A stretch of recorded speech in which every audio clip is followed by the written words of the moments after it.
വായിച്ചാലും വളരും, വായിച്ചില്ലെങ്കിലും വളരും. വായിച്ചു വളർന്നാൽ വിളിയും, വായിക്കാതെ വളർന്നാൽ വളയും. കുഞ്ഞുണ്ണി മാഷിന്റെ പ്രശസ്ത വരികളാണിത്. എല്ലാവർക്കും വായനാ ദിന ക്വിസിലേക്ക് സ്വാഗതം. കേരളത്തിൽ ഗ്രന്ഥശാല പ്രസ്ഥാനത്തിന് തുടക്കം കുറിച്ചതാര്? P.N. പണിക്കർ. P.N. പണിക്കരുടെ മുഴുവൻ പേരെന്ത്? പുതുവായിൽ നാരായണ പണിക്കർ. P.N. പണിക്കർ ജനിച്ചതെവിടെ?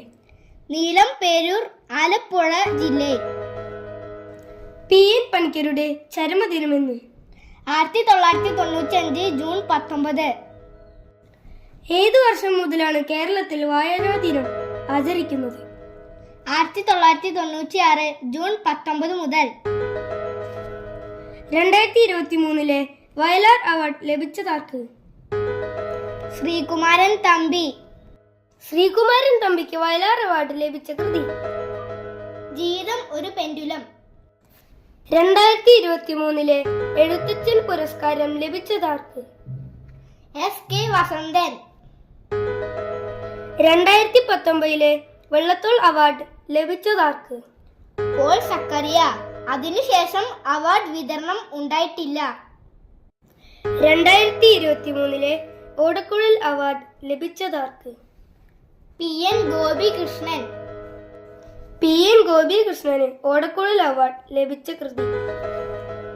കവിത മാംസഭോജിയാണ്. കേരള കലാമണ്ഡലത്തിന്റെ ആസ്ഥാനം എവിടെ? ചെറുതുരുത്തി, തൃശൂർ ജില്ലയിൽ. കേരള കലാമണ്ഡലം സ്ഥാപിച്ചതാര്? വെള്ളത്തോൾ നാരായണ മേനോൻ.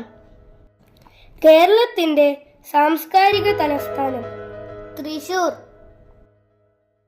മലയാളത്തിന് ശ്രേഷ്ഠ ഭാഷാ പദവി ലഭിച്ച വർഷം? 2013. പ്രാചീന കവിത്രയങ്ങൾ ആരെല്ലാം? ചെറുശ്ശേരി കുഞ്ചൻ നമ്പ്യാർ, എഴുത്തച്ഛൻ. ആധുനിക കവിത്രയങ്ങൾ ആരെല്ലാം? ആശാൻ, ഉള്ളൂർ, വള്ളത്തോൾ. തുള്ളൽ പ്രസ്ഥാനത്തിന്റെ ഉപജ്ഞാതാവ് ആര്? കുഞ്ചൻ നമ്പ്യാർ. കൃഷ്ണഗാഥയുടെ കർത്താവ് ആര്? ചെറുശ്ശേരി. മലയാള ഭാഷയുടെ പിതാവ്? തുഞ്ചത്ത് രാമാനുജൻ, എഴുത്തച്ഛൻ. ഇദ്ദേഹത്തിന്റെ സ്മാരകം എവിടെ സ്ഥിതി ചെയ്യുന്നു? തിരൂരിലെ തുഞ്ചൻ പറമ്പിൽ. കിളിപ്പാട്ടു പ്രസ്ഥാനത്തിന്റെ ഉപജ്ഞാതാവ് ആര്? എഴുത്തച്ഛൻ. മലയാള സാഹിത്യ ചരിത്രമെഴുതിയ മഹാകവി? ഉള്ളൂർ S. പരമേശ്വരൻ. ഉമാകേരളം എന്ന മഹാകാവ്യം എഴുതിയത് ആര്? ഉള്ളൂർ. ചിത്രയോഗം എന്ന മഹാകാവ്യം എഴുതിയത് ആര്?